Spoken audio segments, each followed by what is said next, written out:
And so from the attachment perspective, the long and short of it is, really we're mammals that are meant to co-regulate each other. So we're meant to be in close connected bonds and relationships. And that's really when our nervous systems are most in a regulated state. And the ingredients that make up really what they would call a secure base, a lot of it includes a sense that my partner is going to be emotionally there for me when I need them. So they're going to be emotionally accessible to me if I'm struggling with something, or if I just need to turn towards them just to relate to them, or to even have a positive experience with them, that they're there, they're accessible, and then that they're responsive to my emotions and vice versa, and that they're engaged with my emotions and my experience, as opposed to being more dismissive or turned away from the experience. And if my partner is able to be there consistently enough, doesn't have to be perfectly, but more than not, I feel like I'm pretty confident that they're going to be there for me, then I'll have what's called a secure bond with my partner.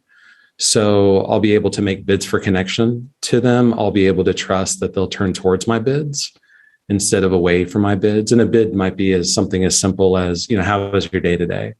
Right? That's the subtext for that is, hey, I want to connect with you. I want to spend some time with you. My partner can turn towards that bid and engage with me, or get frustrated that I'm asking and turn away or turn against me. And if that's happening, if they're turning towards more than away, then I'll feel this sense of security in our bond together. And for those inevitable moments where they might miss a bid for connection, or they might turn away from me instead of towards me, that we have a way to repair that. So we might get what they call misattuned emotionally. We kind of get out of sync, disconnected. But if we have a way to get back into connection, or to repair that disconnection, or get reattuned, that's really the process that builds trust over time. And the great research that was done, a lot of it was early on with the parent-child interaction, and kind of watching parents and kids, how they sync up their emotional dance, and to see how parents get back into connection with kids, with their children, after there's been some kind of rupture or some kind of disconnection, and seeing that dance, if the parent's able to attune more than not, if they're able to get back into connection when there's been some kind of disconnection, that those kids end up sort of having the best view of themselves, seeing themselves as fundamentally worthy, and they can have some trust in people that are close to them. This idea that people are going to be there for me when they need me. On sort of the dark side of that, when that's not happening, and a parent's turning away from their child, or not in sync with their child, or is emotionally dismissive, and the child feels some kind of sadness, and the parent communicates in many ways. A lot of them can be, pretty subtle, that sadness isn't okay, for example, turns away from it, dismisses it. The child learns pretty quick, it's not okay for me to feel certain things. And they'll start to kind of keep those emotions inside, start to kind of repress them, and they'll come out in all sorts of indirect ways that aren't as healthy. Or on the opposite end, there's parents that are kind of over-attuned to their kids. So the kid might feel sadness, and then the parent gets flooded with their own sadness, and they're not there as a stable other to help their child regulate the sadness. There are some differences, but a very similar dance plays out in adult intimate relationships. And if I can't trust my partner to be there for me, or if I experience them as dismissive, or if we get into some kind of fight or conflict, there's not a way to repair and process through and kind of metabolize the emotion around the conflict, then we end up in these insecure relationships. So I can't trust that my partner is going to be there for me. Maybe they're inconsistent, which kind of makes me feel this anxiety. I'm not sure when they're going to be there and when they're going to turn away from me, or that I am really sure they're going to turn away from me. And so, I don't even try to make the bids because I hate feeling the sense of rejection. So I'll kind of pull back in some ways. So when there are these insecure kind of attachments in adult relationships, what we see a lot is it ends up translating into these certain cycles that become self-reinforcing feedback loops over time. So probably the most common one is when there's insecurity, when some kind of conflict happens, one partner feels flooded, they feel distressed over the disconnection. Then they move into this more kind of pursue stance. They try to pursue their partner to get some kind of connection back. Oftentimes, even though it's not intended, the way they pursue can come across as more harsh or more critical or with the volume turned up. And then the partner that's on the receiving end of that can feel attacked, can feel like there's something they're doing that they're not good enough, that they can never get it right. And then they might move into a withdrawal stance and defend themselves, stonewall their partner, kind of shut down and pull back to help regulate their own emotions.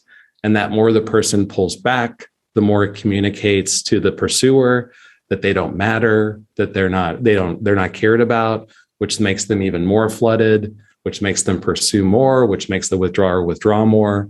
And then until both people kind of end up in these withdrawal stances with each other. So that's one of the more common dynamics that we see. There's different versions of that pattern, but all the patterns are really symptomatic that some kind of insecurity is there in the fundamental attachment system, in the core bond in the relationship. Right. And, it's interesting you described that beautifully, the way attachment works and where it's rooted. And I often will tell my clients, conflict's going to happen, but the repair is so important. And if you can do a good repair, you can build emotional connection from it. So good repair is so important. But that pursuer distance or dance that happens is so common and so fixable.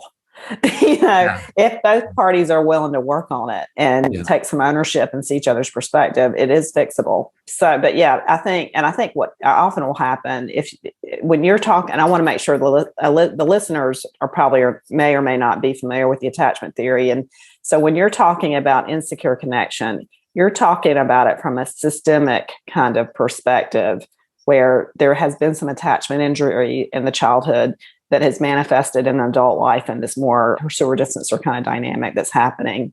Whereas if somebody has more of a secure connection with their parents, they may not engage in that kind of dance as frequently because they have the ability to be vulnerable and sit with their feelings and sit with their partner's feelings and be a support to each other. Maybe not always, but in some cases they're able to do that. Yeah, no, I think that's exactly right. Yeah. Okay. And the odds if a person's coming out of a securely attached household where there was that emotional responsiveness, there is a good view of oneself as feeling worthy, there is a trust in others that are close, that they'll be there for me when I need them.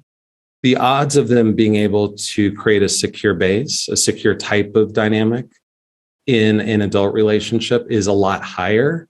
No doubt. The probability is much, much higher. And at the same time, there's cases where someone comes out of a pretty securely attached household, has a traumatic relationship, and it can kind of undermine that security and make them more hesitant going into the next relationship.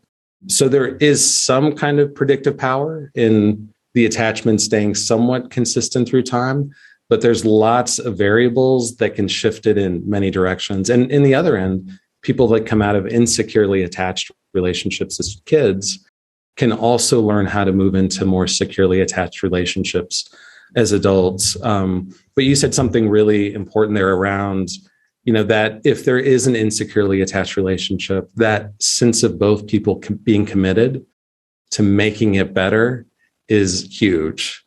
And if the sky's the limit, when those commitment and motivational systems are online and both people are open to exploring, where they're getting stuck and how they're contributing to the negative cycle, where things get really challenging is where one person, is having a hard time seeing their role in contributing to the negative cycle and maybe doesn't feel motivated to go there. And that's where things can start getting a little bit more stuck and it can take a little bit longer in the process.